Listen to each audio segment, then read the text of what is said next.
I've got 3 poems. 2 are inspired by current events, and 1 is by remembrance of things past. This is called Hearts on the Border. Tearing niños from loving arms, Spanish is the loving tongue. My pension is still 10 years hence.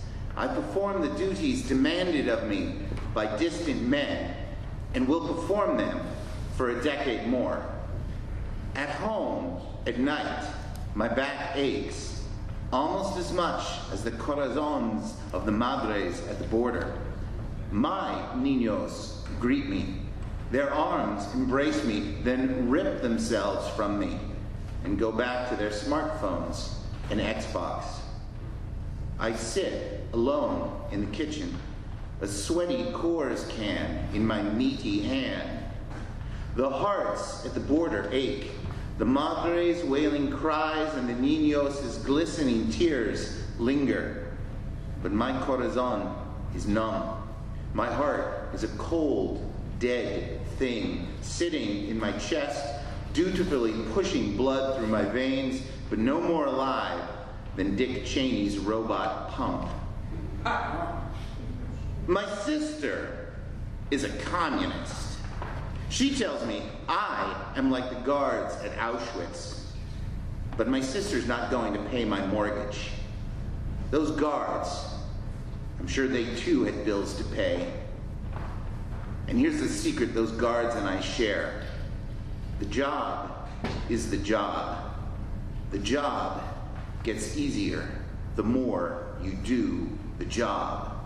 The longer you do the job, the more the job is just like any other job.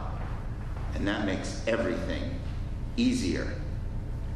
Spanish is the loving tongue, but there is no more love on my tongue, in my corazon, or in any part of me.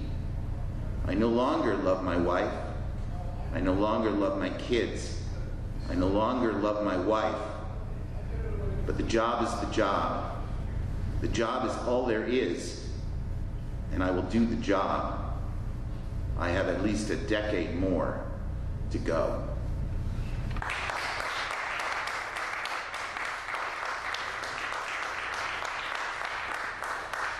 Thank you. This is called The Boy Who Shouted. This has some rude language in it. The boy who right.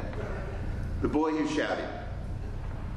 Yes, I am the one who shouted as the emperor strode by, his courtiers and minions and generals and flaks and advisors and secret police goose-stepping behind him, his orange hair plugs undulating in the breeze. I am the one who shouted, he is not wearing a splendid suit, a red tie scotch taped to his shirt front. No, he is as naked as an exotic dancer riding on a pole, as a Russian whore pissing on a mattress, as an adult film star during Shark Week. But no one listened, and the parade marched on, with its tanks and mobile-guided missile launchers, its brown-skinned, newly unaccompanied children sitting in cages, wrapped in mylar blankets, tiny hands gripping iron bars, followed by the tender-age cages, babies strapped into car seats, domed by chicken wire, wailing along to Stars and Stripes Forever. Everyone cheered as the diminutive AG of fuckery flipped rare cuts of red meat at the adoring crowd, which they devoured, red juices running down their chins, bloody spittle flying from the corners of their mouths, teeth tearing, jaws snapping.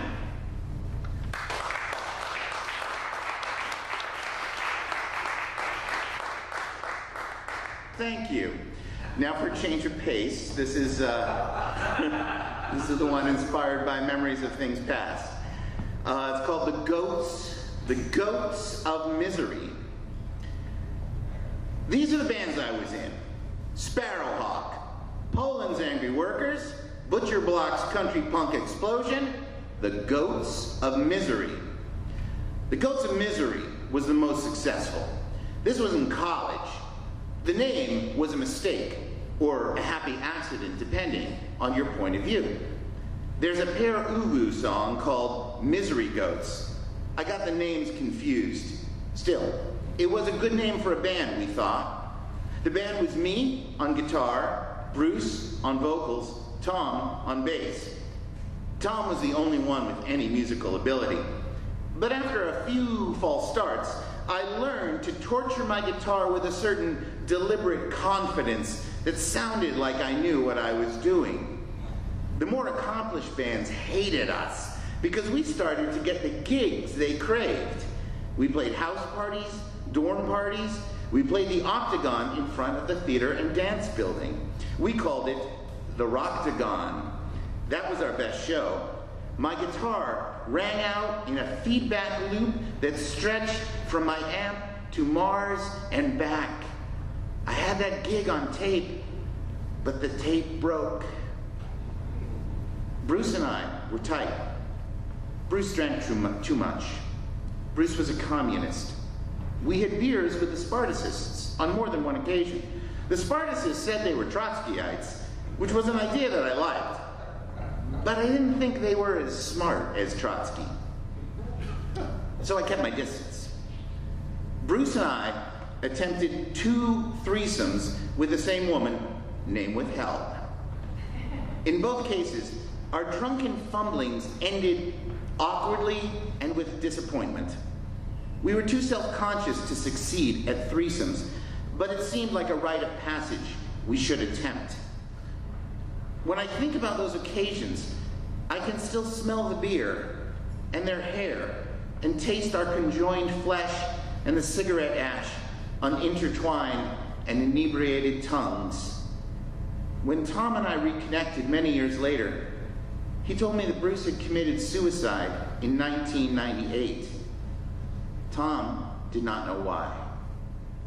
Thank you.